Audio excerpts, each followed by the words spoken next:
ہیں مقبوضہ کشمیر میں، پنجاب کے اندر یا ہندوستان کے نارتھ میں، کیونکہ 750 کلومیٹر تو آسانی سے میرا خیال ہے ٹرانسلیٹ ہو جائیں گے انٹو 300-400 مائلس، تو وہ ہمارے رینج میں آتے ہیں. اس مسائل کی یہ سگنیفیکنس ہے. اس کے علاوہ پاکستانیوں نے ایک اور بھی کام کیا، انہوں نے ایسی خاصی ڈاکٹرڈ ویڈیوز ایشو کر دیں جس میں ہندوستان کے پرائم منسٹر اور prime minister Binyamin Nitin Yahoo جو ہیں وہ ون آفٹر دی ادر یہ اسپیچ کر رہے ہیں کہ افغان طالبان بھی ہمارے بھائی ہیں اور ان کے ساتھ بھی بڑا ظلم ہوا ہے اور ہم ان کو ٹریننگ کریں گے، ہم ان کو اسلحہ دیں گے، پیسے ویسے دیں گے. وہ ساری کی ساری ویڈیوز جو ہیں وہ فیک ہیں، ویسے دیکھنے میں اتنی اوریجنل لگتی ہیں کہ میں نے کہا کچھ یو نیور نو کہ شاید اوریجنل نہ ہو. ویسے دونوں ملک جو ہیں ان کی افغانستان کے اوپر ایک پوزیشن ہے کہ افغانستان کو اسٹیبلائز کرنا ہے. لیکن اس 2 دن کے وزٹ میں پرائم منسٹر مودی نے اور نیتن یاہو جو ہیں انہوں نے افغانستان کے حوالے سے کسی قسم کے کوئی کامنٹس نہیں کیے ہیں، اور میں نے اس کو خاصا چیک کیا.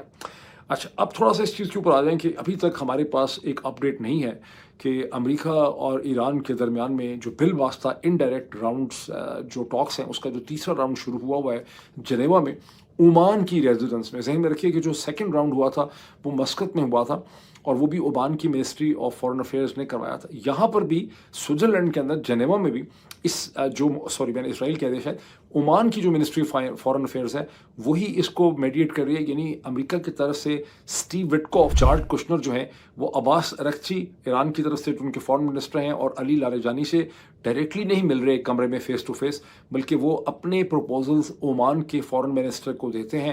عمان کے فارن منسٹر پھر کنفر کرتے ہیں ایرانینز کے ساتھ اور پھر اس کو لے کر آتے ہیں. اس لیے اس پروسیس میں بہت دیر لگتی ہے اور اسی وجہ سے اس میں بہت گھنٹے لگتے ہیں اور ابھی تک اس کا کوئی اپڈیٹ جو ہے وہ ہمارے پاس نہیں آیا.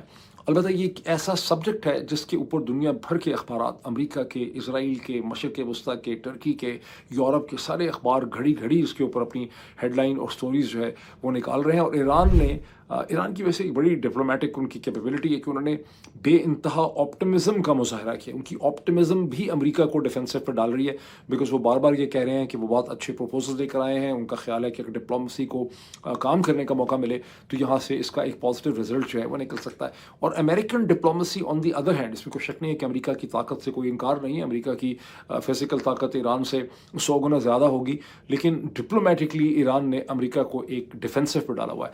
بیکاز امریکہ میں ایک تو 10 قسم کے لوگ 10 قسم کی باتیں کر رہے ہیں، ہر بندہ اپنی اپنی ایک اوپینین دے رہا ہے جس میں کھپ پڑی ہوئی ہے. انتہائی سطحی ڈیبیٹ ہو رہی ہے. امریکہ میں 2 قسم کا میڈیا ایگزسٹ کرتا ہے، ایک لیگیسی میڈیا ہے ٹیلی ویژن چینلز کا، اس کے اندر انتہائی کچرا قسم کی ڈیبیٹ ہو رہی ہے ایران کے حوالے سے، جس میں نفرتیں ہیں، کنٹمپٹ ہے، بکواس ہے، جھوٹ ہے.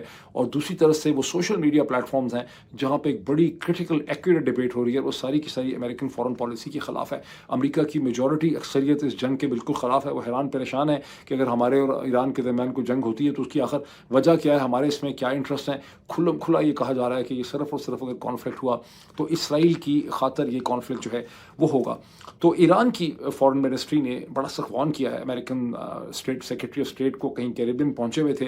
ان کا آج کل دل بھی کیریبین میں ہے، مارکو روبیو کا. وہ چاہتے ہیں کہ میں کیوبا میں حکومت بدل دوں، اور جو 60 سال سے کرائسس چل رہا ہے کہ کیوبا کے اندر امریکہ کی مرضی کے خلاف کی حکومت ہے، وہ اس کا تختہ الٹ دینا چاہتے ہیں. وہی چاہتے ہیں کہ ان کا نام ہسٹری میں اس حوالے سے آ جائے. مارکو روبیو کے ایران کی فارن منسٹری نے بڑا سا خبردار کیا ہے کہ آپ منہ پہلے سوچا کریں کہ آپ نے کیا بات کرنی ہے، اور آپ خواہ مخواہ کی اسپیکولیشنز جو ہیں